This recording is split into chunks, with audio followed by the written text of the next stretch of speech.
Les doy a todos los presentes los muy cordiales buenos días, o sí, todavía son buenos días cuando son las 11:30 de la mañana, en nombre de la Fundación de Asistencia Legal del Colegio Médico de Chile. Me complace darles la bienvenida a esta 10ª entrevista en vivo del segundo ciclo COVID-19 que viene desarrollando la Fundación, una instancia cuyo objetivo es responder a las principales consultas médico-legales en el contexto de la crisis sanitaria que le ha tocado atravesar a nuestro país, promoviendo las buenas prácticas médicas como parte de la misión que tiene la Fundación de Asistencia Legal. Les recordamos que esta información y esta videoconferencia está siendo grabada con el objetivo de ser publicada posteriormente en el sitio web de Falmed, que es www.falmed.cl, en el YouTube que tenemos, que es Comunicaciones, o sea, Falmed Comunicaciones, y también nos acompaña un grupo de periodistas que van a ir haciendo un resumen de los contenidos de esta entrevista para compartirlos a través del Twitter, donde también ustedes nos pueden acompañar y seguir. Les cuento que la dinámica de la presente entrevista es haber recibido más de 100 consultas a través del formulario que nosotros les hacemos llegar a todos los médicos y médicas de la Fundación, y con eso construimos la presente pauta de la entrevista. En este caso vamos a tratar el tema del proceso de desconfinamiento y cómo eso afecta al trabajo médico. Para eso contamos con 2 especialistas invitados. Uno es de la casa, de la Fundación, que es el abogado Pablo Pérez, que se desempeña en la Unidad de Defensa Laboral Médica, que básicamente es el área de la Fundación y colegio que presta asesoría en materias laborales. Pablo Pérez es licenciado en Ciencias Jurídicas y Sociales de la Pontificia Universidad Católica de Chile. Tiene un título, su título de abogado fue otorgado por la Corte Suprema el año 2015. Cuenta con 2 postítulos, un diplomado en Derecho del Trabajo, también de la Universidad Católica de Valparaíso, y otro diplomado en Derecho Administrativo en la misma casa de estudios.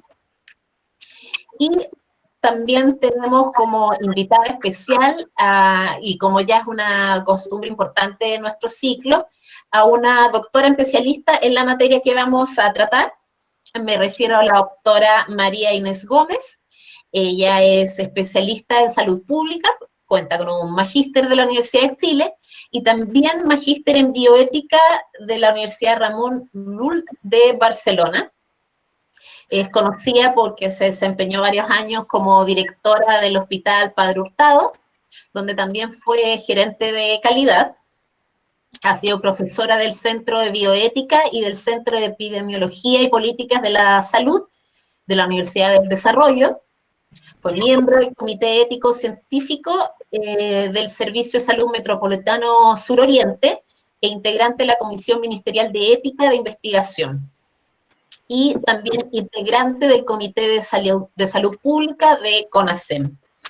Con eso quiero darle la bienvenida a los 2 expositores y si me confirman que nos escuchan perfectamente.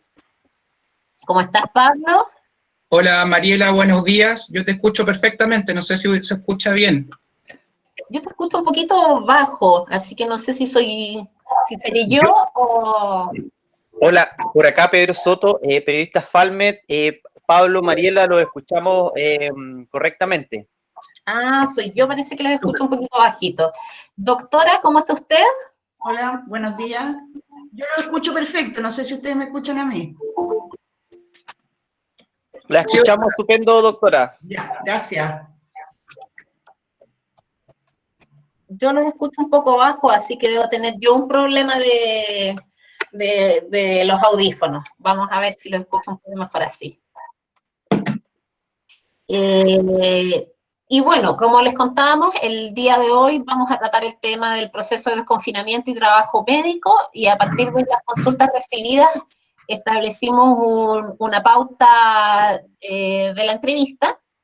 Vamos a ver la vigencia que tienen las normativas médico-legales del trabajo médico durante esta etapa del paso a paso y de lo que se ha considerado como la transición hacia el desconfinamiento. Vamos a revisar los grupos de riesgo de la población, especialmente con el énfasis en los profesionales sanitarios y cuáles son sus derechos y deberes en este contexto. Finalmente, vamos a ver cuáles son las condiciones mínimas de seguridad y cuáles son las medidas de protección importantes a tener en cuenta para este reintegro. Y al final, si el tiempo nos acompaña, tenemos 1 hora y media de entrevista, vamos a mencionar también algunos casos como ejemplos para ir cerrando y llevando a las conclusiones de la entrevista.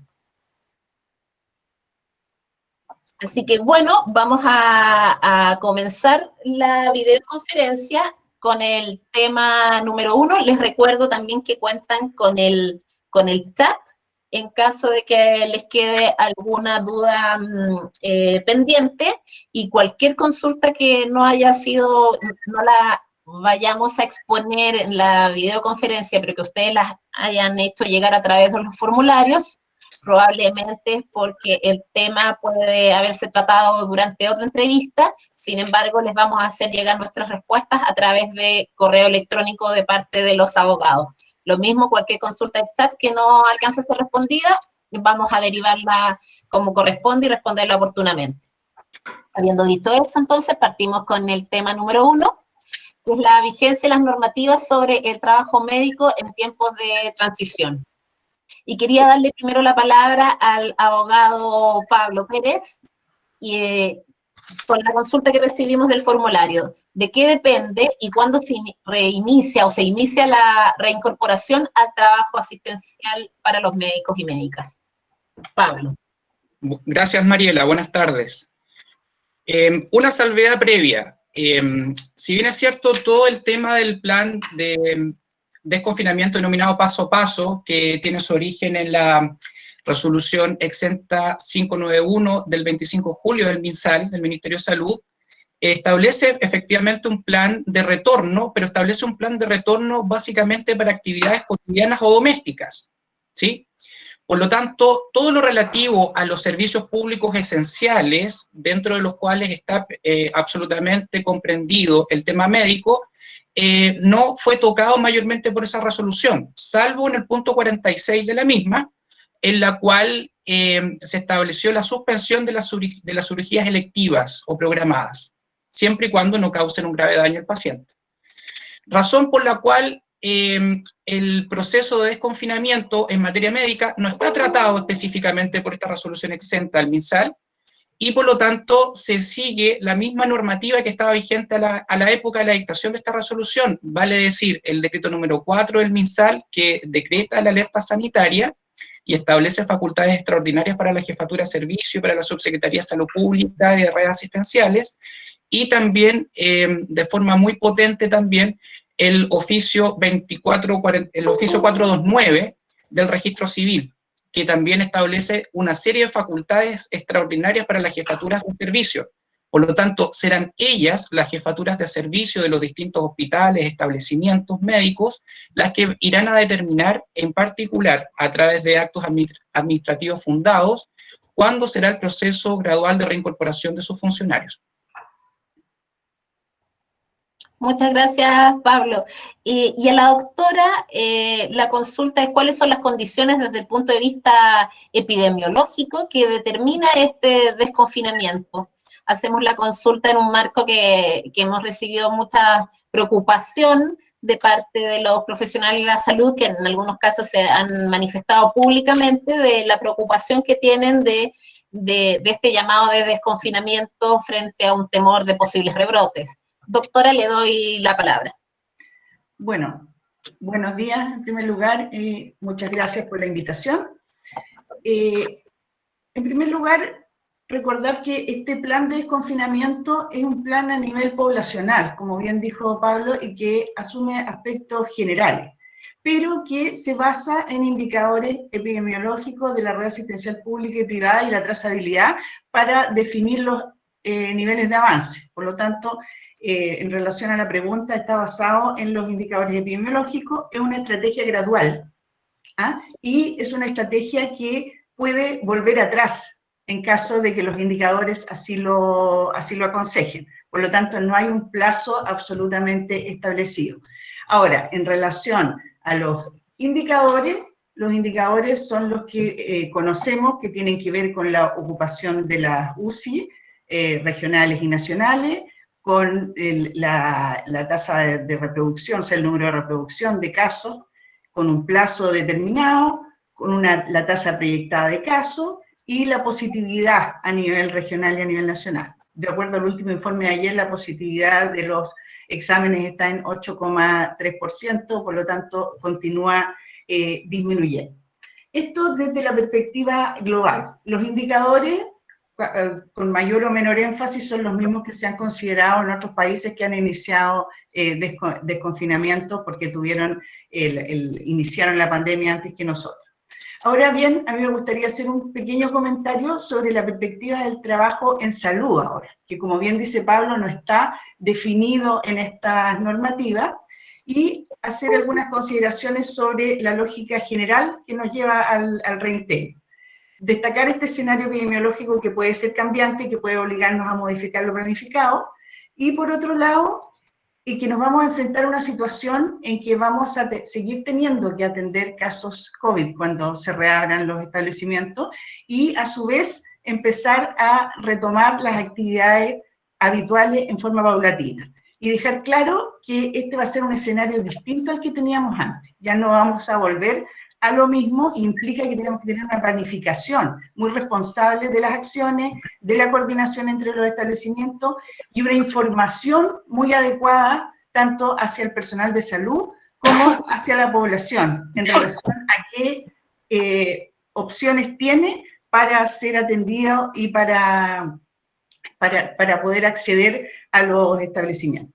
Y esto implica un trabajo al interior de los establecimientos, al interior de los servicios de salud, una coordinación con la atención primaria, etc. Y aquí, por supuesto, hay obligaciones institucionales y de la autoridad, pero también participación en el trabajo de los equipos. Tanto en la reorganización y la revisión de las prestaciones, como en definir qué es lo que vamos a ir haciendo. Eso. En el micrófono, ahí sí. Muchas gracias, doctora, por este marco referencial. Al abogado, ¿cuáles serían entonces las normativas especiales, si es que las hay, en este plan de desconfinamiento? ¿O cuáles son las normativas vigentes en este marco? Mariela, normativas especiales básicamente es la normativa sectorial que se ha dictado por parte del Ministerio de Salud y la Subsecretaría de Redes. En este punto cabe destacar justamente lo que señalé hace un rato, en el sentido de que la resolución exenta 591 del Ministerio de Salud y la Subsecretaría de Salud Pública establece el plan paso a paso. Ese es un documento importante. En segundo término, es muy importante el ordinario número 429 del Director Nacional del Registro Civil, puesto que este documento, este acto administrativo, entrega instrucciones para elaborar a las jefaturas de los servicios los planes de retorno gradual a los funcionarios públicos. Por otra parte, también establece quiénes están en factor de riesgo, quiénes no, las facultades exorbitantes que se le otorgan a la jefatura del servicio también las describe, y es normativa absolutamente vigente a la fecha. También de forma reciente se dictó por la Subsecretaría de Redes Asistenciales el oficio ordinario 2449, que es muy importante, puesto que este acto administrativo lo que viene es en recobrar, por así decirlo, el derecho que tienen los trabajadores del sector público de volver a solicitar sus feriados legales, sus periodos de días administrativos, comisiones de servicio, capacitación y descansos complementarios. Esto no es menor, puesto que durante el estado de la pandemia, todo lo que se refería al otorgamiento de vacaciones, permisos administrativos o descansos compensatorios estaba suspendido. Pues bien, en virtud de la sobrecarga laboral que han sufrido los trabajadores del sector salud, se dictó este oficio ordinario 2449, que ahora le permite a los trabajadores del sector público pedir válidamente sus derechos correspondientes o a feriados o a descansos complementarios o a días administrativos. También permanece vigente el decreto número 4 del Ministerio de Salud, que es el que decretó la alerta sanitaria en todo el país y nuevamente otorga facultades extraordinarias tanto a la Subsecretaría de Salud Pública, la Subsecretaría de Redes Asistenciales. Y también se han dictado, a través de una legislación que ha ido en reacción al proceso de pandemia, normas importantes en materia laboral, como por ejemplo la norma de suspensión, la ley conocida como de suspensión del empleo en materia laboral, y también la ley recientemente 21.247, que es muy importante en materia de maternidad, puesto que establece una suerte de licencia médica a continuación del permiso postnatal parental, y que incluso establece una suerte de imperativo de mantener a la trabajadora madre, digamos, en un periodo de teletrabajo mientras dure la pandemia. Y también permanecen vigentes un dictamen que es muy importante de la Contraloría General de la República, que es el número 3610 del 18 de marzo del año 2020. Gracias, abogado. Y en ese marco, doctora, ¿qué actividades pueden continuar en trabajo presencial y cuáles, o sea, deben retomar un trabajo presencial y cuáles pueden mantenerse en teletrabajo? Bueno, tal como lo habíamos mencionado recién, tenemos que reorganizar el trabajo y revisarlo a la luz de la seguridad de las prestaciones también. Y ahí hay que hacer una revisión de proceso y adaptar la oferta. Va a haber que priorizar cómo hacerlo, los modos de acceso, si vamos a hacer telemedicina, contacto telefónico, en qué casos se va a hacer la actividad presencial. Evidentemente hay ciertas prestaciones que tienen que ser presenciales, por lo tanto hay que organizar el sistema para poder hacerlo, todo lo que tiene que ver con los procesos quirúrgicos, procedimientos, la toma de exámenes y una serie de aspectos que evidentemente tenemos que revisar cómo hacerlo.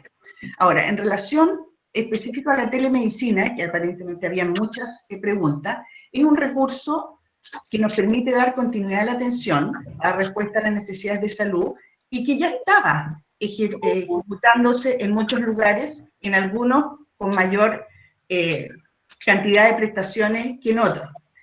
Y eso hay que definirlo a nivel de cada establecimiento y de cada servicio de salud.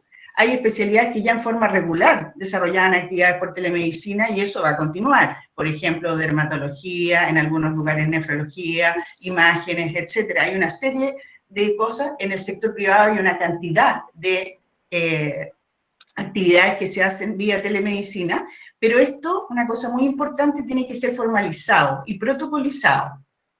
Existe un plan general y hay algunas normativas de FONASA, pero aquí falta todavía mayor normativa y protocolización para que quede instalada esta actividad. Perfecto, doctora. Al abogado nos consultan, ¿existe alguna posibilidad, algún tipo de recurso legal en caso de que un profesional médico quiera oponerse a reintegrarse al trabajo presencial? Mariela, esa pregunta, como jurídicamente siempre se dice, hay que distinguir la situación.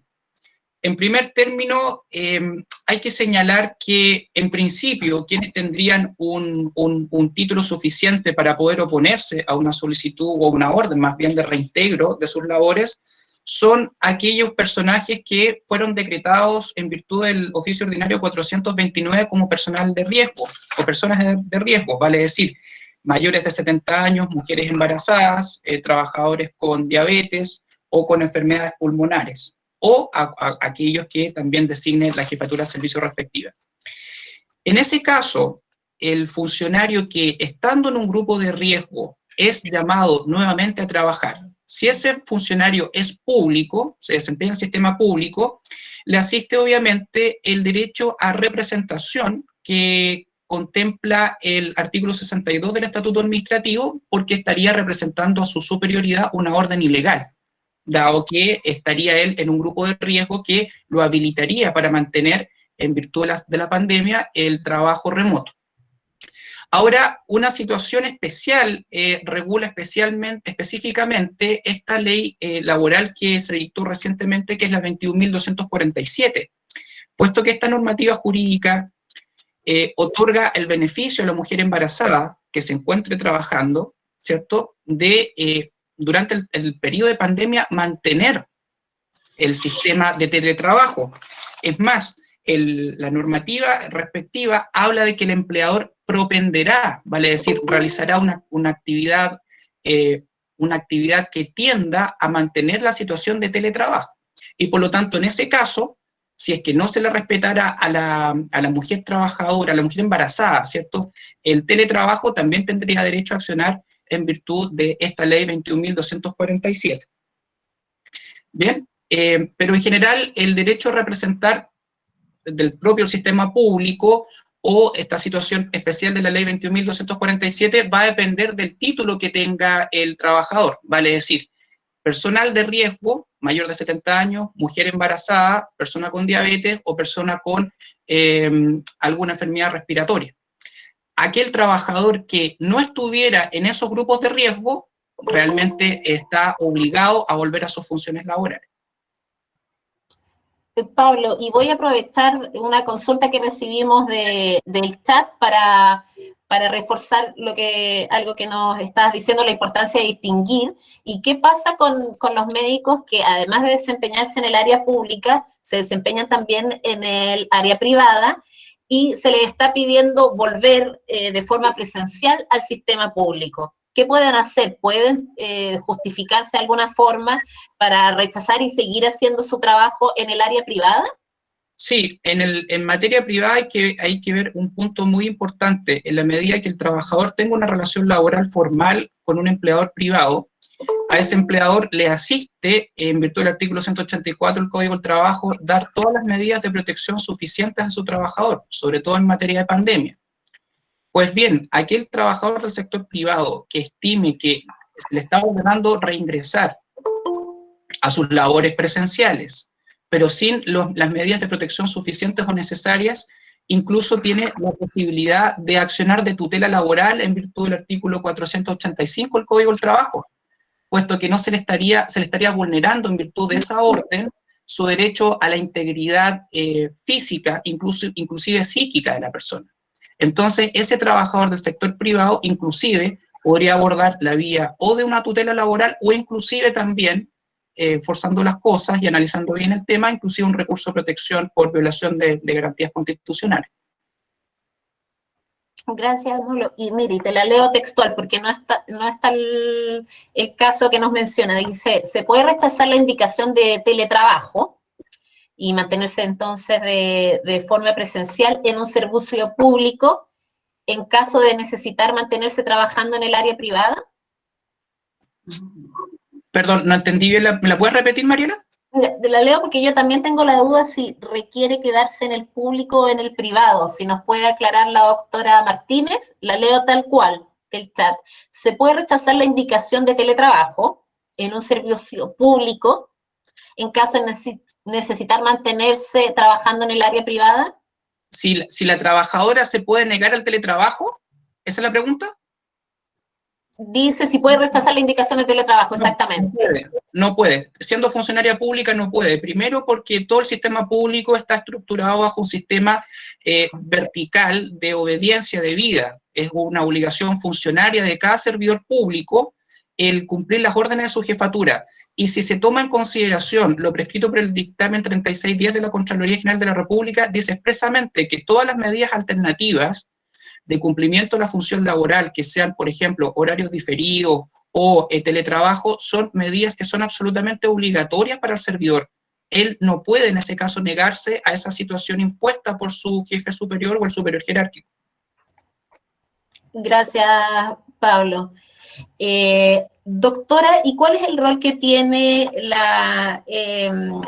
el rol de la APS en este contexto? para la reorganización de la red? En el contexto de la reorganización de la red, todos los establecimientos, tanto de APS como del nivel secundario y terciario, tienen la misma relevancia a la hora de estructurar sus planes de vuelta, digamos, a la actividad presencial. La APS ha seguido haciendo parte de sus actividades presenciales en muchos lugares, ha trabajado bastante el tema de la atención domiciliaria también, y lo que es muy importante en estos planes es la coordinación entre los distintos niveles. ¿Por qué? Porque si yo abro la APS y tengo restricciones en el hospital, voy a generar dificultades para los pacientes y para los médicos. Y viceversa, o sea, tiene que haber, en este sistema en que se trabaja en red, tiene que haber un trabajo coordinado para definir qué es lo que se va a priorizar y cómo se va a avanzar.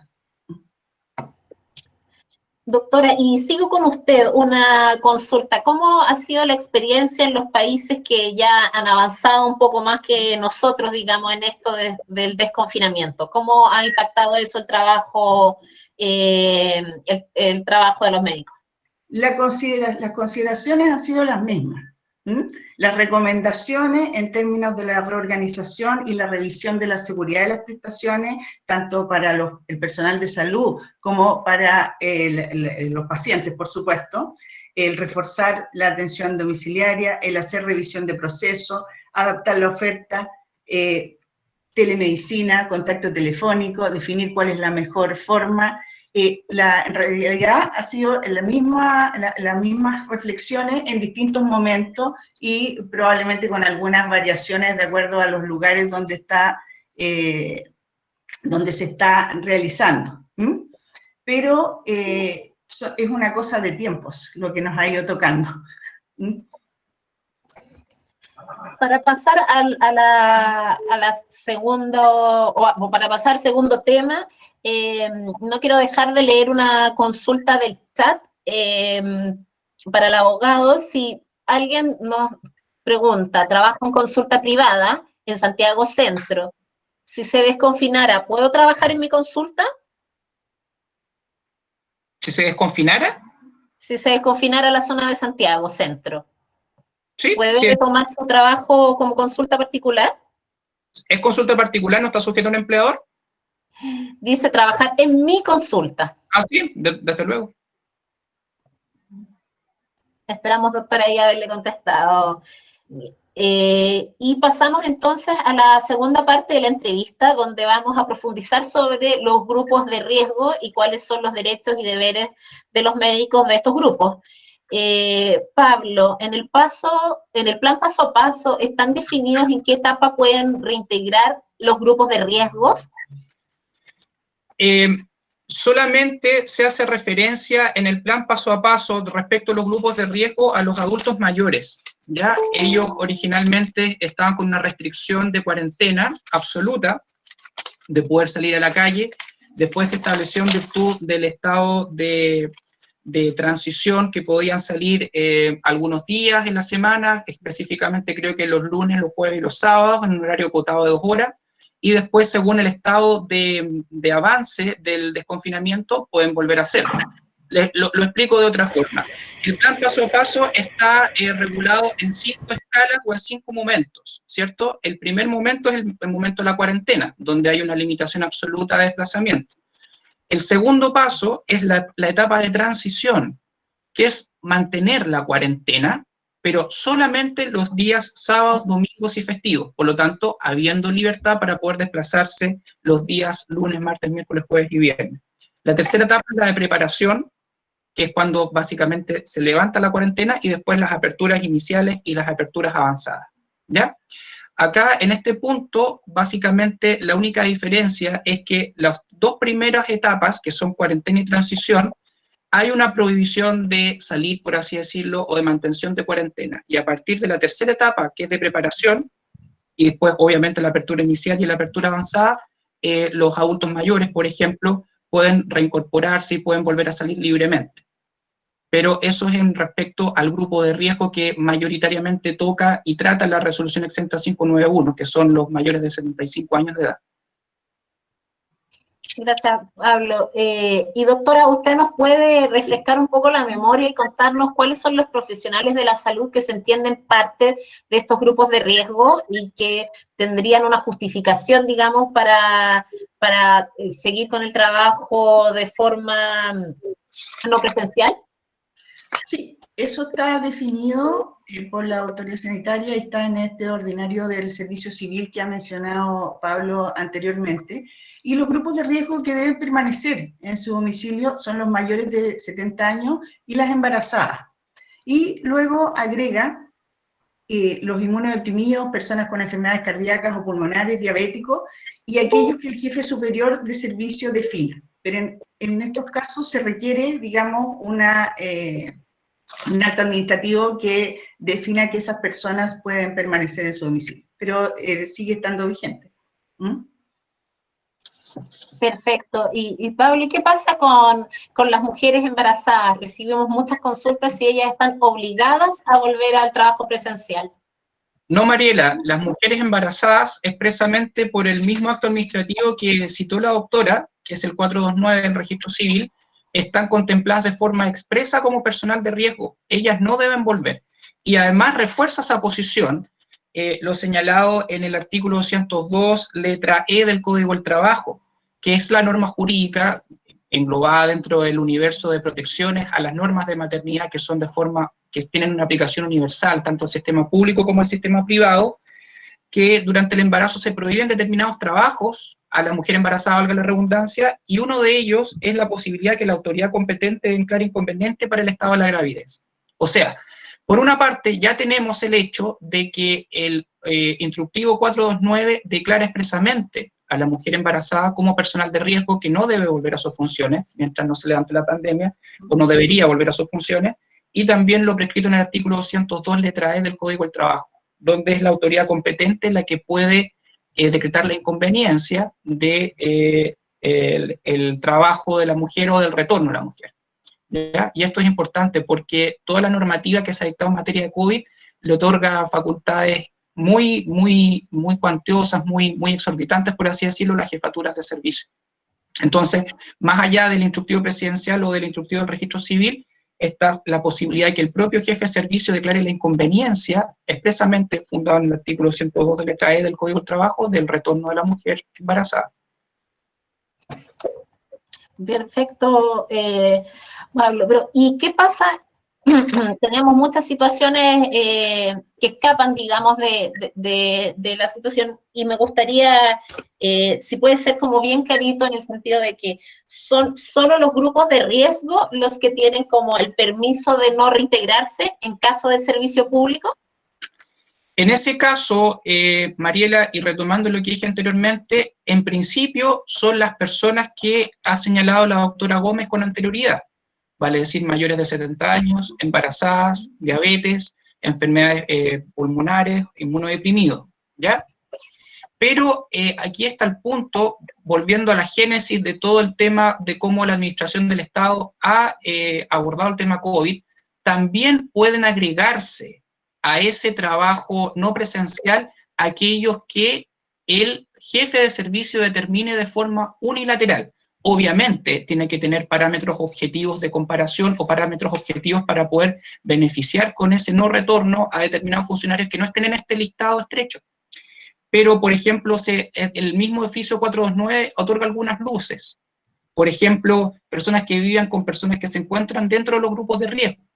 En el caso de un médico, que puede ser un médico joven, que no esté en el rango etario de 70 años, pero que sí pueda vivir con una persona anciana. Esa persona podría beneficiarse según si el servicio lo determine.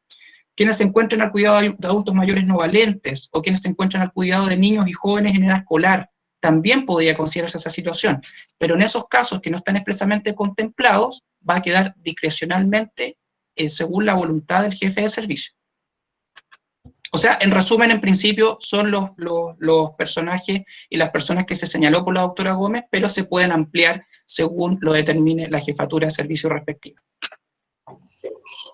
Gracias, Pablo. Y solo porque a veces también hemos tenido dudas de eso. ¿Quiénes representan la figura del jefe de servicio? ¿El director del hospital? ¿Tu jefe superior? ¿Quién es esa figura que determina este plan de retorno?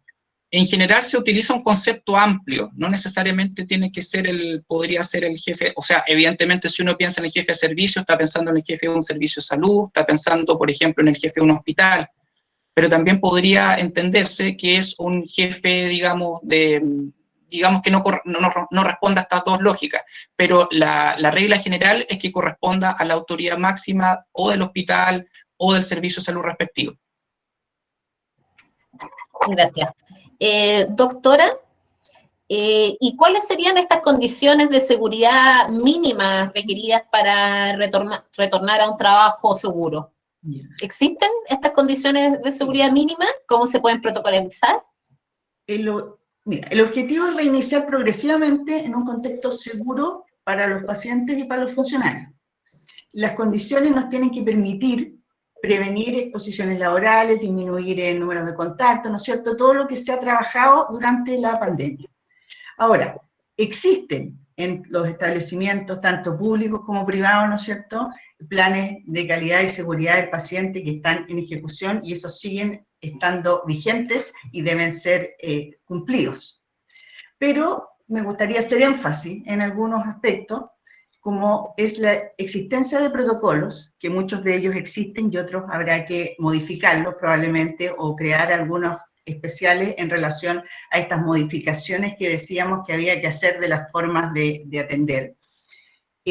Pero por supuesto seguimos teniendo que cumplir con las normas de precauciones universales y con todas las otras previamente existentes. Tenemos que tener la disponibilidad de los elementos de protección personal y su uso adecuado, y el cumplimiento del distanciamiento y de las medidas de prevención. Yo creo que es muy importante la participación de las unidades de calidad y de IAS en los planes de apertura al interior de cada uno de los establecimientos de salud. También hay que revisar el tema de la infraestructura.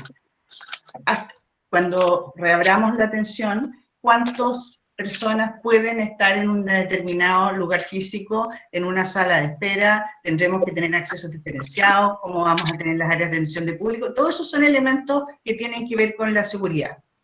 Probablemente va a haber que flexibilizar horarios, cambiar las formas de trabajo, restringir algunos accesos, y todo esto, además de lo que te estoy informando, tiene que ser informado a todas las personas y tiene que ser conversado y conocido. Y en algunos casos podrá requerir capacitación o otras cuestiones, pero hay que cumplir con todo eso. Gracias, doctora. No quiero que se me queden en tintero, Pablo, algo que parece que no quedó del todo claro, de la pregunta anterior sobre la obligatoriedad de volver al trabajo en el servicio público. Nos dicen si los médicos que están en teletrabajo en el sistema público pueden trabajar en forma presencial en lo privado. Ese es un punto muy discutible porque el beneficio del teletrabajo se da, o el clásico sistema de turnos por 2 semanas, se da precisamente a un servidor público para que se cuide su salud, ¿cierto? Evite el riesgo personal del funcionario o el servidor, pero también para que evite contagiar al resto. Ahora, el tema es el siguiente: si ese funcionario público en horario laboral, por ejemplo, un funcionario que tenga horario hasta las 5 de la tarde en el servicio público, si ese funcionario público es beneficiado con el teletrabajo y a las 4 de la tarde está atendiendo la clínica particular, claramente está incurriendo en una violación al principio de la probidad administrativa, puesto que hasta las 5 de la tarde, en el ejemplo propuesto, estaría bajo un horario funcionario. Entonces, en horario funcionario estaría ejecutando una labor particular, lo cual es muy grave, dado que el principio de probidad administrativa, si es que se llegara a determinar su infracción, conlleva a la destitución funcionarial vía proceso sumario administrativo.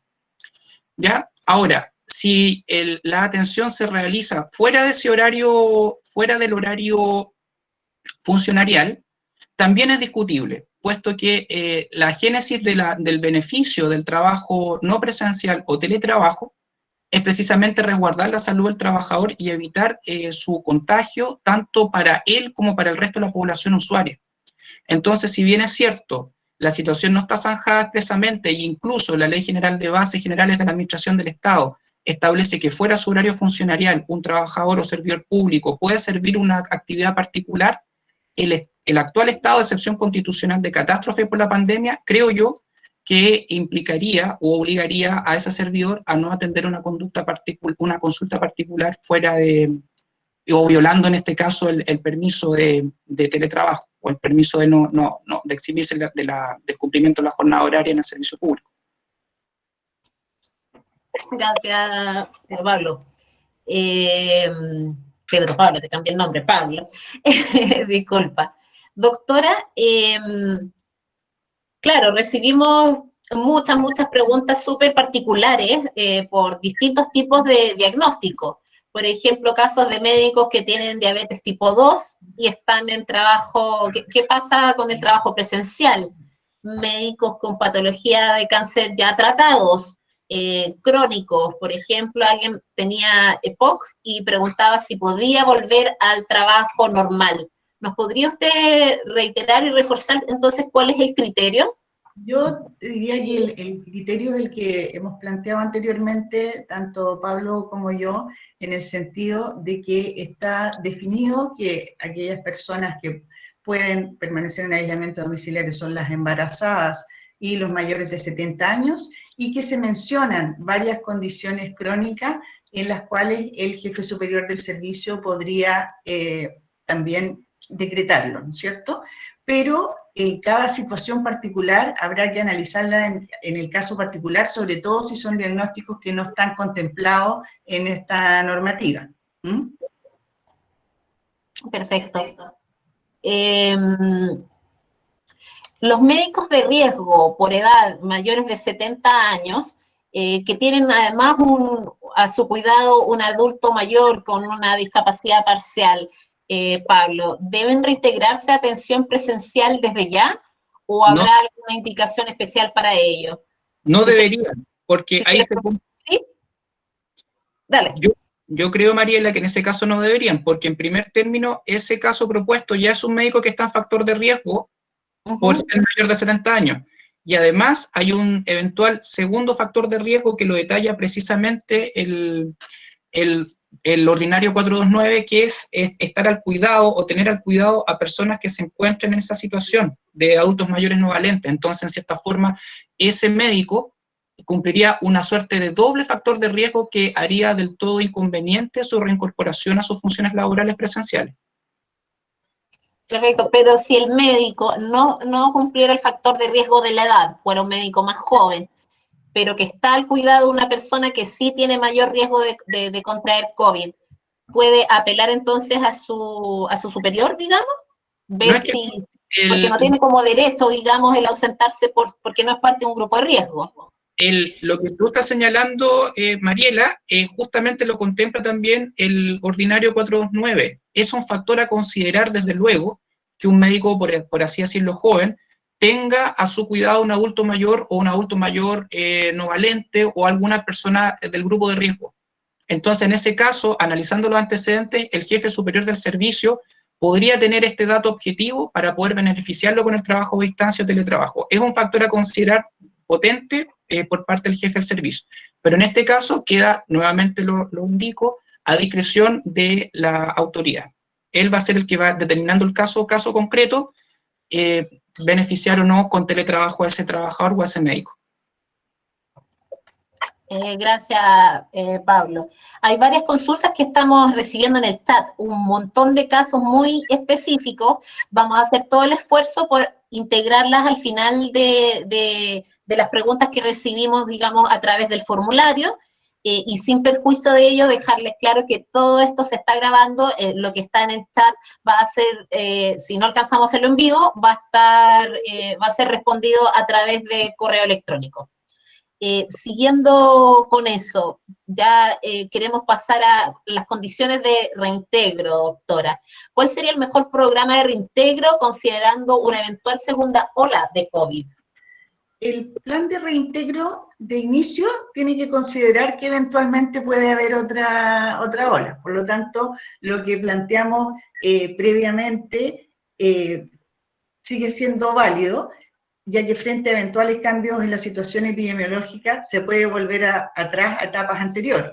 Hay que mantener, evidentemente, la vigilancia, el cumplimiento estricto de la normativa y definir bien qué es lo que vamos a hacer y cómo vamos a mantener la atención en un estado que en realidad va a ser menos que lo que hacíamos antes, probablemente por todas estas restricciones que hemos planteado. Gracias.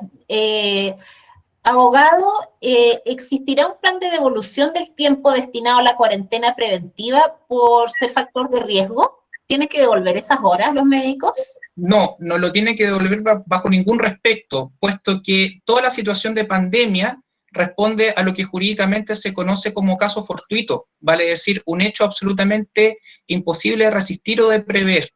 La Contraloría General de la República, ya el 18 de marzo del año en curso, en el dictamen 3610, calificó el tema de la pandemia como caso fortuito, razón por la cual todas las medidas excepcionales que se adopten por la autoridad competente, como por ejemplo el teletrabajo, y que beneficia a trabajadores en grupos de riesgo, obviamente no tiene que ser devuelto, porque corresponde precisamente a la justificación y a la lógica del caso fortuito.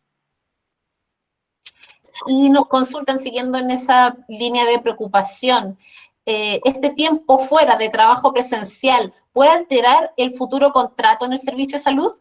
Por ningún motivo. También lo señala la Contraloría en el mismo dictamen 3610.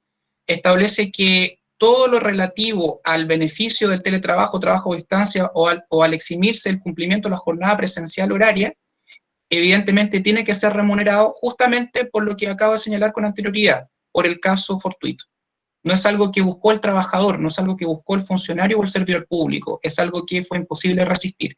Y como tal, debe obviamente remunerarse su función a este personal de trabajo de salud que esté beneficiado con el trabajo a distancia o el teletrabajo. Y no corre ningún riesgo de no renovación de contrata o algún tipo de disminución en su remuneración. Perfecto. Doctora, una consulta también del chat. ¿La edad para el hombre en grupo de riesgo, o Pablo, que nos puede ayudar, la edad para el hombre en grupo de riesgo es 65 años o sobre 65 años? 70. 70, ¿no es cierto? Entonces el grupo 65 a 70 no está dentro, solo para aclarar. No, yo creo que es bueno aclararlo porque normalmente cuando se habla de adulto mayor se habla desde 65 años hacia arriba, pero en esta oportunidad la norma lo que plantea es el grupo de riesgo sobre 70 años. Por tanto, alguien de 65, para ser factor de riesgo, tiene que tener otras condiciones de salud, digamos, no solo la edad. Sí. Exacto. Continúo. Doctora, ¿usted cree que debiese hacerse o cuál evaluación debiera hacerse de las condiciones de los médicos, pueden ser tanto físicas como mentales, en el contexto del plan paso a paso, para continuar atendiendo? Yo entiendo que es una pregunta que tiene que ver con la preocupación de que ha habido un desgaste importante de los médicos durante esta etapa que se ha prolongado mucho más, y esta preocupación también de que se vengan las listas de espera. ¿Qué condiciones debería medirse de alguna forma para prevenir estos desgastes?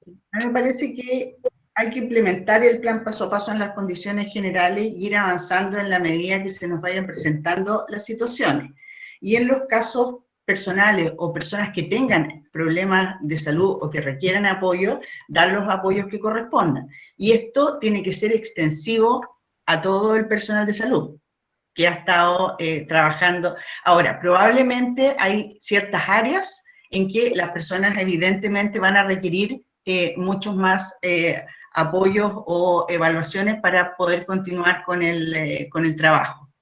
Y eso hay que buscar las formas de otorgarlo. Pero en este momento solamente seguir avanzando y evaluar las situaciones personales o puntuales.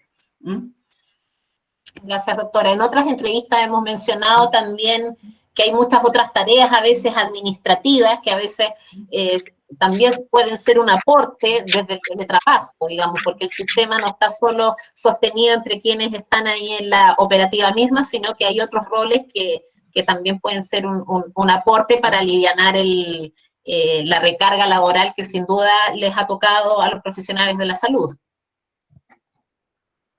Le iba a preguntar, Pablo, ¿cómo volver al trabajo de turno completo? Cargo 28 horas de horario, ¿se puede transformar en turnos solo diurnos de 12 horas cada uno y no de 24? Se puede en la medida que sea honorarios, porque si estamos en la presencia de una jornada de 28 horas de la ley 15.076, esa es otra situación, porque los cargos diurnos están gobernados por otra ley que es la 19.664 y los nocturnos por esta ley 15.076. Pero en el caso que se está preguntando, como es una situación a honorarios, y habiendo libre acuerdo entre las partes, vale decir, entre el empleador, entre el hospital o el servicio y el trabajador, podría haber una reconvención en los términos que se están planteando. Perfecto. Y es deber del empleador que deje tiempo en las agendas entre cada paciente para aseo y desinfección del box de atención como una medida de seguridad. Desde luego que lo es. Ya mencioné anteriormente que en materia privada está el artículo 184 del Código del Trabajo, que obliga al empleador a dar todas las medidas de seguridad al trabajador. Y en materia pública también. En materia pública también está la regularización o la protocolización que pueden haber en los distintos hospitales, están las instrucciones presidenciales, está esta resolución exenta 591, que precisamente en su primer capítulo habla de las medidas sanitarias generales. Y sin perjuicio de ello, puede haber una protocolización interna del propio centro médico, ¿cierto? Donde implique y establezcan las órdenes y las obligaciones por parte de la jefatura de servicio de tener que sanitizar los box de atención cada cierto tiempo entre paciente y paciente. Desde luego que se debe hacer y desde luego que es obligatorio. Mariela. Sí, doctora. Me gustaría agregar a mí que efectivamente en todos los lugares debería haber una protocolización para esto, porque las infraestructuras son distintas, las cantidades de personas que circulan, eso es bastante variable. Por lo tanto, tiene que haber protocolos y estos deben ser cumplidos. Perfecto. Doctora, ¿se mantienen los mismos requisitos de medidas de prevención COVID-19 en pabellón? Sí, las medidas de prevención deben mantenerse. Hemos bajado los casos de COVID, pero evidentemente todavía hay bastantes casos positivos. Y las medidas en pabellón y en las áreas en que se realizan procedimientos son especialmente importantes y deben mantenerse. Perfecto. Al abogado, ¿hay posibilidad de que al estar haciendo teletrabajo puedan influir en un despido laboral para el próximo año? Creo que eso se respondió con anterioridad. Ninguna posibilidad. Responde al caso fortuito y un acto de autoridad que ordena al trabajador tener un trabajo no presencial. Y en el caso de los médicos que no cuentan con un contrato y que están honorarios, eso es distinto, me imagino. No es tan distinto porque el tema es que todo el tema del teletrabajo es digamos, ordenado por acto de autoridad. El dictamen 3610 de la Contraloría General de la República del 18 de marzo señala expresamente que los trabajadores beneficiados con el teletrabajo, por ejemplo, es independiente de su condición o vínculo jurídico con la administración del Estado, razón por la cual también son destinatarios de un acto de autoridad y en virtud de lo anterior no podrían ver perjudicada su condición laboral por el teletrabajo. Continuamos. Hay varias consultas que las vamos a integrar al final de la presente entrevista. Para la doctora y para el abogado, ¿a quién dirigirse en caso que las medidas de seguridad no se cumplan en la unidad de trabajo? Doctora, ¿puede usted partir con la respuesta? Sí, si las medidas no se cumplen en la unidad de trabajo, la primera instancia es la jefatura directa. Y en caso de que eso no sea posible o de que el personal lo estime necesario, es a la dirección del establecimiento. Pablo, y en el caso, si puedes profundizar también en eso, y en el caso privado, si es distinto en el área privada. La verdad es que mayor profundización no requiere porque efectivamente es al jefe de servicio y a la autoridad y a su jefatura directa a quien el trabajador o el servidor público debe representar esa falencia. Y en el caso del sector privado, en virtud del artículo 184 del Código del Trabajo, es al empleador. El empleador del trabajador privado, por así decirlo, es a quien tiene que manifestar este tema, el trabajador privado. Y si no obtiene una respuesta acorde o no hay un cambio de actitud, ahí claramente inclusive podría denunciar esa actitud a la dirección del trabajo. Y en el caso del sistema público, si no tiene respuesta de su superior. Contraloría General de la República, puede ser. O también podría esbozarse un recurso de protección, pero en general el ente contralor de todo el tema público es la Contraloría y de las relaciones laborales privadas es la Dirección del Trabajo. Pablo, y digamos, porque siempre nosotros tenemos la intención de no promover una judicialización excesiva, ¿pueden los médicos contar con asesoría de abogados para este tipo de casos donde sientan que hay un incumplimiento de parte de sus empleadores de las medidas de seguridad? O sea, desde que yo estoy trabajando en UDELAM que vemos esos temas, así que la unidad ha representado muchos médicos en materia de COVID, hemos tenido un trabajo arduo en esa materia y desde luego UDELAM presta todos los servicios a los trabajadores tanto del sector público como privado que vean en cierta forma que están siendo expuestos innecesariamente a un riesgo de contagio. Desde luego que tienen nuestro apoyo y nuestra asesoría en la unidad. Doctora, ¿habrá algún protocolo a implementar en las clínicas en relación al número de profesionales trabajando simultáneamente y cada cuánto tiempo citar pacientes? Algo usted ya había mencionado, sí. Sí, me parece que ya habíamos respondido parcialmente, digamos, esa misma pregunta. Sí, por supuesto que de acuerdo a las condiciones existentes de infraestructura, a la disponibilidad de espacio y a los recursos de que dispongo, tengo que implementar un protocolo que me permita mantener las distancias sociales, cumplir con las normativas, las medidas de prevención, de aseo, desinfección, horarios diferidos, etcétera. Todo lo que pudiera plantear, digamos, y que van a variar de acuerdo a si es un centro de salud, es un hospital, es una consulta privada, porque las condiciones van a ser distintas. Por lo tanto, tiene que haber un protocolo y una normativa interna. Doctora, ¿y quiénes son los responsables de armar estos protocolos? Los protocolos son responsabilidad de la institución, depende de cómo esté estructurada. Aquí la pregunta aparentemente va a una consulta privada en una clínica, por lo tanto, si es una institución, es la dirección de la institución a través de sus departamentos que tiene que estructurar y organizar eso. En los hospitales públicos en general, en la implementación de protocolos participan las propias unidades, pero también las unidades de calidad y de control de infecciones, etc. Sí, me están diciendo que parece que se me acopló el audio. ¿Se me escucha bien? Ahora sí, Mariela, está estupendo. Ya, gracias, Pedro. Continuamos entonces. Queremos pasar a la etapa final de la entrevista donde vamos a ir revisando algunos caso a caso. Acá voy a leer una consulta en el formulario que además refleja consultas que hemos recibido en el chat. Pablo, ¿cuáles son las condiciones de trabajo de los médicos o médicas que, bueno, de las parejas que no tienen con quién dejar a sus hijos y son ambos médicos por falta de sala cuna o de jardín? ¿Pueden ellos acceder a la opción de teletrabajo? Pueden hacerlo, lo señala expresamente el ordinario 429, en el siguiente término, dice, caso especial a considerar por el jefe superior de servicio para continuar en la modalidad de trabajo remoto, quienes se encuentren al cuidado de niños y jóvenes en edad escolar, mientras la autoridad nos restablezca las clases y en la medida que no tengan alternativas razonables para garantizar su cuidado e integridad. Desde luego que puede. Ahora, en el caso de la mujer que, por ejemplo, está dando alimentación a un niño menor de 2 años, esa es una situación especial que está regulada precisamente en el artículo 203 del Código del Trabajo. Tiene derecho a sala cuna y tiene derecho a alimentación.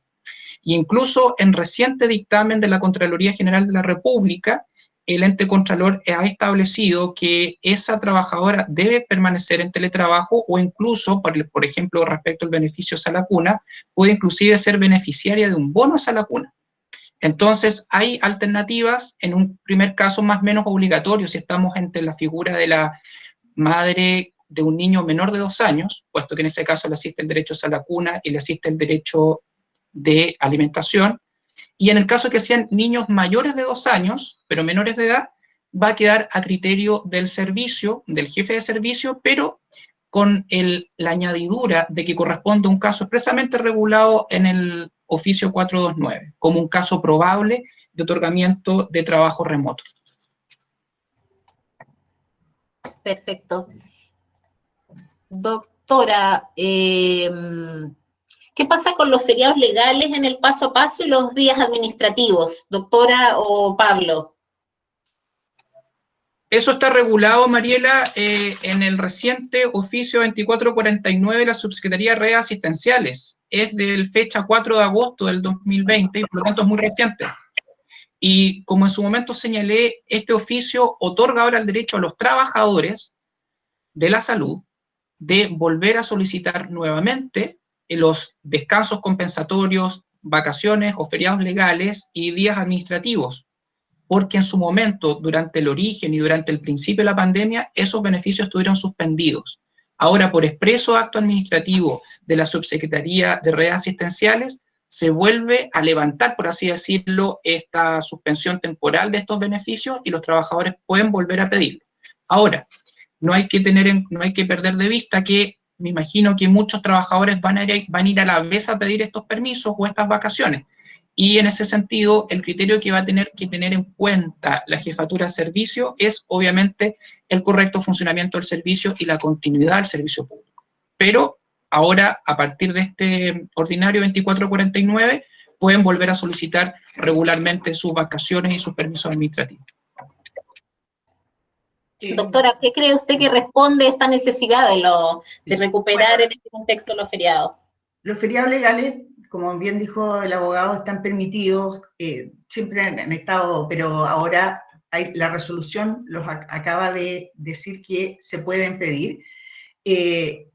Se ha planteado, digamos, que debería considerarse, se ha planteado, digamos, en general por las personas, que debería considerarse en primer lugar al personal médico y no médico que ha estado trabajando en lo que se ha llamado la primera línea de intensivos, urgencias, etcétera, y que requiere descanso, y considerar esto a la hora de ver a quién se le va otorgar primero el feriado, porque como bien se dijo recién, probablemente muchas personas lo van a solicitar al mismo tiempo. Y este mismo criterio se ha planteado en el desconfinamiento en otros lugares, digamos, que hay que organizar el sistema de tal manera de mantener la continuidad del servicio, pero de permitir que aquellas personas que han estado trabajando todo este periodo puedan descansar. Perfecto. Doctora, cirugías electivas en pandemia que han sido postergadas y también las cirugías estéticas, ¿cuándo se consideraría prudente retomar? Nos preguntaron los médicos a través del formulario. Bueno, la cirugía electiva, como se había mencionado anteriormente, está permitida en ciertas condiciones, pero la cirugía electiva en forma global solo se va a reiniciar cuando los indicadores epidemiológicos lo hagan aconsejable como parte del plan de desconfinamiento. La cirugía estética es una cirugía electiva para estos efectos, por lo tanto la respuesta es la misma. Y actualmente se están realizando cirugías de cirugía mayor ambulatoria y aquellos cuya hospitalización no exceda de una noche, dice la normativa. ¿Y de qué manera se deberían ir incorporando? Va a haber que priorizarlas de acuerdo a la prioridad sanitaria, a las secuelas que pudieran producirse y a los tiempos de espera excesivos que hay en relación a alguna cirugía. Mariela. ¿Sí? Solo quisiera complementar lo que muy bien ha dicho la doctora.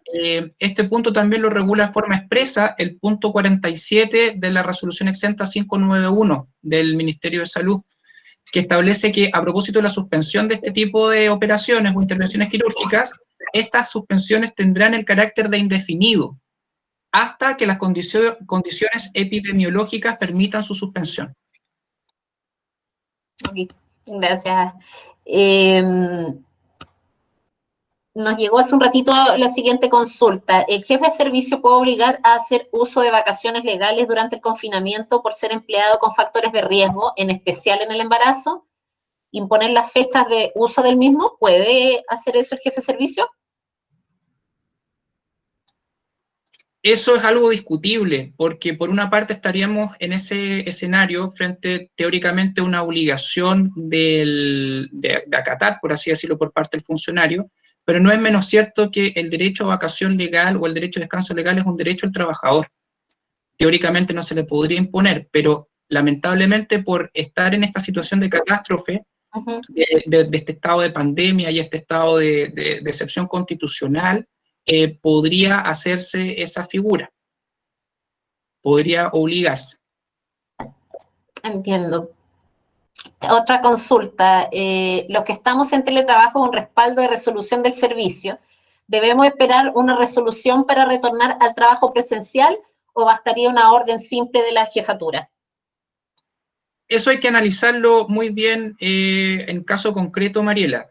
La regla general, según lo que dijo la Contraloría en el dictamen 3610 y también se ha replicado en otros instructivos presidenciales y de reparticiones públicas, es que todo el tema del teletrabajo o el eximir de las funciones presenciales tiene que ir a través de un acto administrativo formal donde se identifique al grupo o a las personas que van a ser beneficiados y en la fecha de extensión de este beneficio.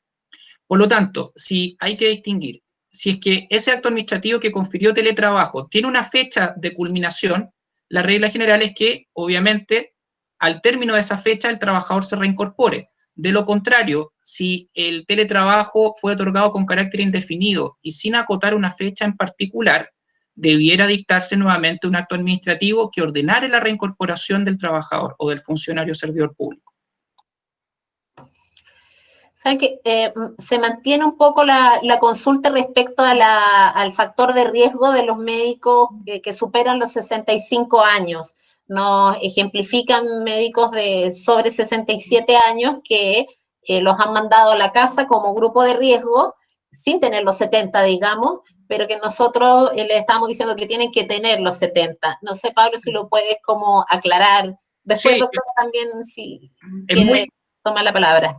Es muy buena la pregunta y espero ser lo más claro posible. El tema de la edad de los 70 años, en forma taxativa, es grupo de riesgo, pero eso no implica que una persona menor de 65 años sea declarada en un grupo de riesgo o sea beneficiado con el teletrabajo, puesto que, como he señalado con anterioridad, el jefe de servicio puede beneficiar con teletrabajo, puede beneficiar con trabajo a distancia a cualquier persona que bajo su criterio reúna algún carácter de peligro de contagio. Se señalan personas que son taxativamente grupos de riesgo, repito, 70 años, mujeres embarazadas, diabetes, enfermedades cardiológicas o pulmonares. Pero a ese grupo taxativo o a esa población taxativa del grupo de riesgo que expresamente se lo ha considerado como tal, puede agregarse cualquier otro personaje o cualquier otra persona que el jefe superior de servicio determine como posible factor o riesgo de contagio. Vuelvo a insistir, al principio señalé que todo el sistema de la pandemia robusteció y otorgó un innumerable grupo de facultades y de atribuciones en las jefaturas de servicio, pues en uso de estas atribuciones puede agregar a otra persona que no esté en un factor de riesgo, que no tenga 70 años, y puede hacerlo de la misma forma beneficiario del teletrabajo o del trabajo a distancia. Muchas gracias, Pablo. Doctora, también quería complementar. Sí, quería complementar que a pesar de que ya hemos insistido bastante en esto, si la persona tiene 67 años o tiene 65, pero tiene un riesgo importante, eso tiene que ser considerado, tiene que ser presentado a la autoridad. Por un lado están aquellos que de todas maneras van a estar en grupo de riesgo y no van a estar presencial, como son los mayores de 70 años y la embarazada, y por otro lado son los otros que hay que revisar los casos. Y eso es independiente de la edad que tenga la persona. Gracias, doctora. Perfecto. Consulta para el abogado. Los que realizan teletrabajo por ser personal de riesgo, ¿cuántas horas diarias le pueden asignar? ¿Existe eso como una normativa que regule aquello, Pablo? O sea, teóricamente debiera seguirse su mismo horario jornada laboral. Debiera su jornada laboral replicarse en la misma extensión horaria en su domicilio o en el lugar que ejerza su teletrabajo. Y nos preguntan también en el área privada acá, en etapa 2 del paso a paso, ¿pueden volver a su consulta? Sí pueden, porque el paso 2, que es la etapa de transición, la cuarentena se mantiene solamente para los días sábados, domingos y festivos. Por lo tanto, de lunes a viernes puede efectuar su labor profesional. Muchas gracias, Pablo. También recibimos la siguiente consulta. ¿Qué tan obligatorio es normalizar la atención 100%, una atención del 100% de tareas asistenciales, aún estando en cuarentena y sin garantías de seguridad en algún hospital de las Fuerzas Armadas? Pablo. Sí, esa situación obviamente iría en contra de la seguridad del trabajador y por lo tanto estaría violando incluso garantías constitucionales como el derecho a la vida y a la integridad física. Razón por la cual, si se le insta a trabajar, se lo obliga a trabajar en esas condiciones, sin las medidas de protección adecuadas, ese trabajador perfectamente podría presentar, en conformidad al artículo 485 del trabajo, una denuncia por tutela laboral de derechos fundamentales, por violación a esas normas o inclusive un recurso de protección, puesto que claramente se estaría violando una garantía constitucional expresamente reconocida tanto por la Constitución Política de la República como por la ley en el Código del Trabajo. Gracias, Pablo. ¿Pero hay alguna condición diferente entre los hospitales que son conocidos como los institucionales a un hospital que no de las Fuerzas Armadas? ¿O esto corre para ambos? No, podría correr para ambos, porque incluso la tutela es un poco discutible, pero también suele presentarse por trabajadores públicos. Más que nada está pensando en el trabajador privado sujeto al Código del Trabajo, pero también podría un tipo de trabajador como él someterse a ese procedimiento. Y el recurso de protección por garantías constitucionales beneficia a cualquier persona. Así que, desde luego, ambos podrían, en ambas situaciones se podría accionar de esa manera. Consulta. Como nos quedan algunos minutos todavía disponibles, vamos a tratar de responder en la medida de lo posible algunas consultas del chat. Les agradecemos acá su paciencia y que entiendan que algunas consultas pueden escapar, digamos, del foco de la entrevista, así que si es que no las pudiéramos responder en línea, por favor, Pablo, tú nos explicas que requieren una profundidad mayor, que requiere el caso revisarse y que vamos a posteriormente tratarlo de forma interna. Recibimos esta consulta. Dice, en mi actividad privada, el dueño del centro médico no es mi empleador, pero es mi arrendador, perdón. Yo he seguido pagando el arriendo mensual completo por Vox desde que se inició la suspensión de atenciones presenciales y tengo acceso a servicios de secretaría que recibe requerimientos de pacientes sin ser atendidos estos de forma presencial. ¿El arrendador tiene alguna obligación de rebajar el cobro de arriendo del Vox? A ver, esa relación es una relación de prestación de servicio, según lo que entiendo lo que está comentando el caso en concreto, entonces habría que ver básicamente el contrato que tiene suscrito con la doctora. ¿Qué es lo que dice el contrato? No es una relación laboral formal, porque en el ejemplo que se está proponiendo, la doctora solamente estaría arrendando un espacio, y por lo tanto no sería una relación laboral, sino que sería una prestación de servicio, a la cual habría que estar al contrato que celebró con quien le está proveyendo ese servicio. Gracias por la aclaración. La siguiente consulta, en salud pública, realizando telemedicina desde su casa. A esta doctora se le informa que desde la próxima semana debe realizar atención presencial a pacientes nuevos y mantener telemedicina, esta última desde el hospital. ¿Puede mantener telemedicina desde su casa y asistir solo al hospital para las atenciones presenciales? Sí, sí puede. ¿Tiene que llegar a algún acuerdo? Lo que pasa es que, a ver, vuelvo a insistir, las únicas personas que podrían mantenerse firmes en su decisión de no retorno a labores presenciales son las personas que son declaradas en los grupos de riesgo, que están expresamente señaladas en el oficio 429, o aquellas que el director del servicio determine. El resto de las personas tienen que volver a sus labores, y si en este caso una parte de la labor se va a realizar vía teletrabajo y la otra vía presencial, no hay ningún problema. Doctora, parece que usted quería agregar algo. No, quería aclarar si era un establecimiento público o privado, pero por lo que tú estás diciendo es público, por lo tanto tendría que retornar. Y sí se podría acordar que hiciera el teletrabajo desde la casa, pero eso ya es una definición al interior del establecimiento. Nos dicen, el caso de un médico que ya ha padecido de COVID, ¿está obligado a volver a trabajar en horario completo sin derecho a los turnos, si además tiene dificultades con cuidado de los hijos, sin colegio o sala cuna? La pregunta es si se le puede levantar la labor presencial. Dice si es que tiene que volver a trabajo completo sin derecho a los turnos. Claro, si tiene que volver a trabajo presencial con jornada completa, entiendo. Sí, bueno, justamente el oficio 429 establece que el estar bajo cuidado de niños menores de edad en edad escolar es un factor a considerar por la jefatura del servicio para poder mantener u otorgar el teletrabajo.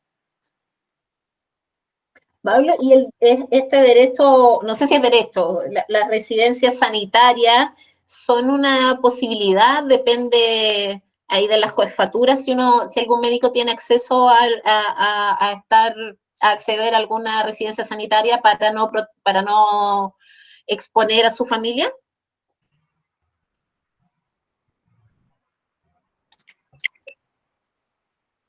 ¿Pablo? ¿Es para mí la pregunta? Si puede ser. No sé si no sé si eso está reglamentado. ¿Doctora?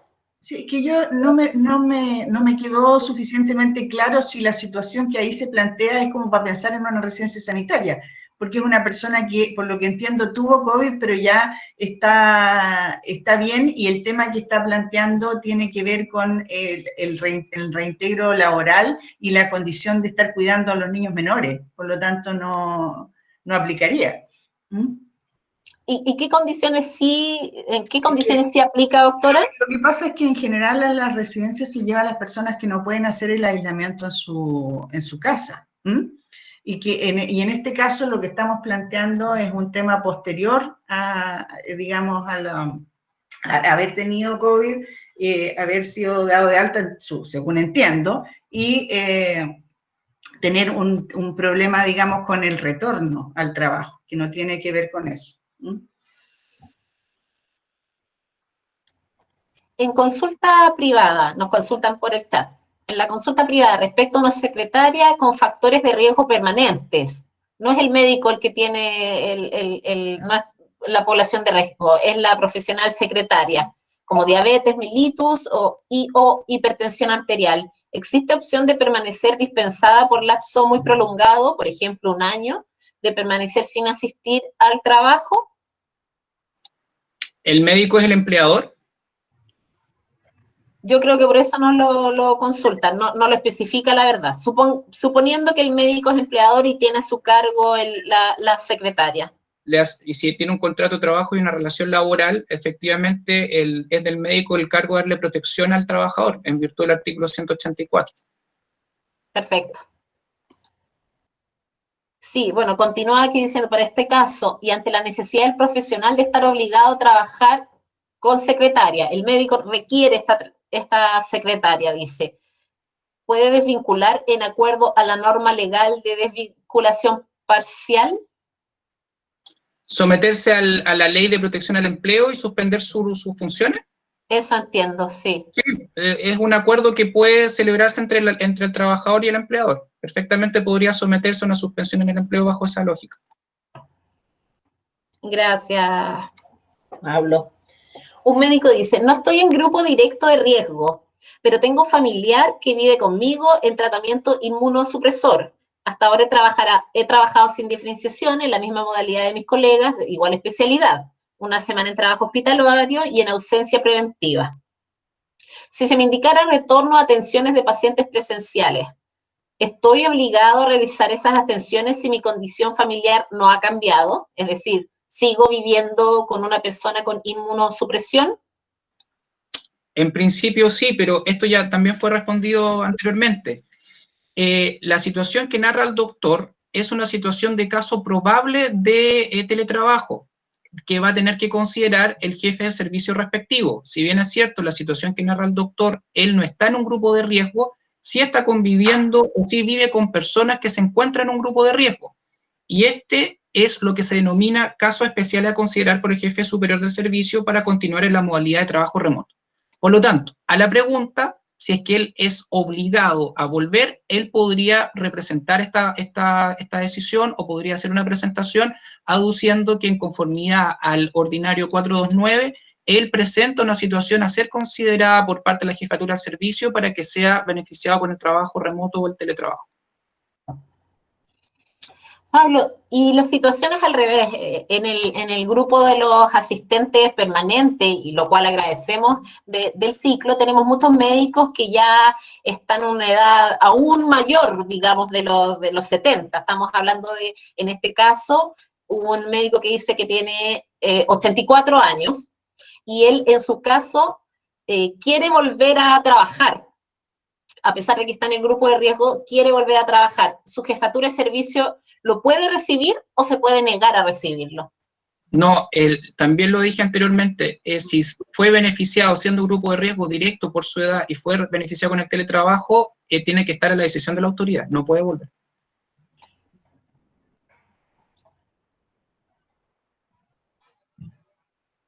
Me disculpa un momento, estoy revisando si es que tenemos alguna consulta más. Si se está de alta, pero todos los otros médicos tienen sistema de turnos cada 2 semanas, pero por haber tenido COVID no podrían entrar al sistema de turnos y todo su horario sería presencial. No. Doctora, no sé si queda clara la consulta no o... queda clara la consulta. Sí, si la doctora nos pudiera complementar y para que se la derivemos y le hagamos la respuesta de forma directa.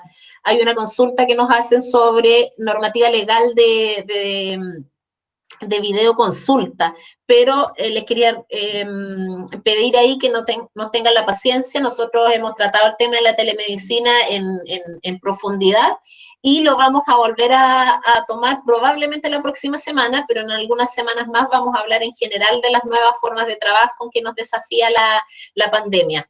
Y hay una pregunta sobre error médico que tiene que ver con Lex Artis, que la vamos a abordar a través de los abogados que corresponden del área de presunta mala praxis.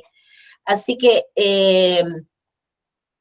habiendo respondido la mayor cantidad posible de las preguntas del chat, y con el tiempo que nos va quedando de una extensa y difícil entrevista, estos temas son muy caso a caso y siempre representan muchas dudas. Yo quería darles unos minutos de palabra para que por favor ustedes nos dejen alguna idea que se hayan quedado con ganas de decir o profundizar en algún mensaje importante para los médicos que hoy día nos han acompañado. Se lo lleven para su casa, lo compartan con sus otros profesionales y pares como algo muy importante destacar sobre este retorno a la transición. O sea, este retorno laboral en este periodo de transición. Pablo, ¿podrías comenzar tú, por favor? Sí, claro. Bueno, más que nada transmitirle la paciencia a los médicos, este tema y al personal de salud en general. Este tema de la pandemia va a permanecer por un largo tiempo y por lo tanto estas medidas excepcionales de trabajo van a tender a mantenerse. Estimo y también la normativa así lo establece. Pero que tengan la confianza que para todas sus inquietudes y para todas sus preguntas o dudas o representaciones que necesiten, está FALMED, hay una unidad especial que es UDELAM, que los puede representar y que estamos nosotros desde marzo ya viendo este tema en profundidad, así que armarse de paciencia, también tratar de generar buenos equipos de trabajo, protocolizar los que trabajan en el sistema público, todo el sistema de medidas de protección, todo el sistema de medidas de seguridad, y dejar extendida la invitación de que frente a cualquier duda o inconveniente acudan al llamado o al contacto de Falmet o de UDELAM según sea el caso. Muchas gracias, Pablo. Como bien dice él en representación de UDELAM, recuerden a los médicos y médicas que tienen este servicio y además durante la pandemia han construido material muy rico con preguntas y respuestas frecuentes respecto al retorno al trabajo, a los grupos de riesgo, a las situaciones de las mujeres durante el embarazo, a lactancia. Hay mucho material informativo que nosotros los dejamos invitados para que ustedes revisen, ya sea directamente en la página de Falmet. También Falmet cuenta con una pestaña especial de UDELAM, porque UDELAM está creando también su propio sitio o micrositio con información. También está YouTube, así que les recuerdo, porque sé que algunas consultas quedaron y estoy segura que muchas se responden a partir de esta información. Doctora, por favor, su palabra. En primer lugar, agradecer las preguntas y la participación. Ha sido una reunión muy interesante y reiterar tal vez un poco lo que dije al principio, en el sentido de que esto nos va a demandar un trabajo importante de planificación, de trabajo en equipo, de informar, de ponernos de acuerdo en cómo vamos a trabajar, en mantener las medidas de seguridad y todo lo que hemos comentado. Y yo creo que eso es parte del trabajo que habitualmente hacen los médicos y los equipos de salud y que vamos a salir exitosos, digamos, de eso una vez que el tiempo vaya avanzando y podamos salir de esta situación de pandemia. Pero creo que hay mucho hecho y mucho que hacer también. Y en eso tenemos que estar todos puestos en conjunto. Muchas gracias, doctora. Como usted bien dice, harto han hecho los profesionales de la salud y yo aprovecho de tomarme unos minutitos para agradecerles a todos ustedes todo el trabajo que han llevado sobre sus hombros en este tiempo. Estamos esperando que esos indicadores un poco esperanzadores se mantengan, pero también estamos alerta de que pueden haber rebrotes y situaciones complejas, así que recordarles que la institución va a continuar en este contexto, por lo menos este mes, realizando este ciclo de entrevistas los días jueves. Siempre estamos atentos a sus consultas, quizás algunas charlas las vamos a repetir porque el contexto ha cambiado, como por ejemplo hablábamos del tema de la telemedicina, siempre ha sido una materia que recibimos muchas consultas, así que vamos a ir abordando, por lo menos durante este mes, algunas de las consultas que todavía sabemos que están como inquietud o según la misma dinámica de la realidad sanitaria nos obligue a llevar algún tema. Así que dejarlos desde ya invitados para que ojalá continúen acompañándonos, para que inviten a otros profesionales médicos que se quieran sumar, y aquellos que no han podido conectarse directamente pueden ver en unos días más esta entrevista en nuestra página web y en el YouTube. Si ustedes se inscribieron directamente a través del formulario, tenemos sus correos, así que les vamos a enviar este material, esta documentación a través de estas mismas casillas. Y si no, les recuerdo, por favor, antes de conectarse, que nos dejen su correo electrónico en la pantalla del chat y cualquier consulta también nos la pueden hacer llegar a través del formulario que les voy a enviar de encuesta de satisfacción, si alguna cosa les quedó pendiente, para que nosotros nos preocupemos de hacerles llegar la respuesta de parte de los abogados y abogadas de nuestra institución. La Fundación de Asistencia Legal del Colegio Médico se complace haber contado con su importante participación, con sus consultas, siempre motivados por disminuir la judicialización de la medicina y prevenir cualquier mala práctica a través de estas instancias de capacitación. siempre estamos con la mayor de la disposición. También contamos con la posibilidad de hacer encuentros un poco más pequeños con los médicos que así lo requieran, a través de, por supuesto en esta etapa, a través de videoconferencias, con médicos a través de sus hospitales, sus clínicas. Si arman un grupo de médicos, nos pueden solicitar charlas. Así que les agradecemos mucho su asistencia y esperamos encontrarnos con ustedes el próximo jueves. Gracias, doctora, por su participación, y a Pablo y a través de él a todo el equipo de abogados que está detrás de este importante trabajo. Gracias, Mariela. Un gusto Gracias. participar en esta charla. Muchas gracias. También sabemos que la asesoría legal es permanente. Gracias, María Inés. Gracias. Gracias, Pablo. Gracias, Mariela.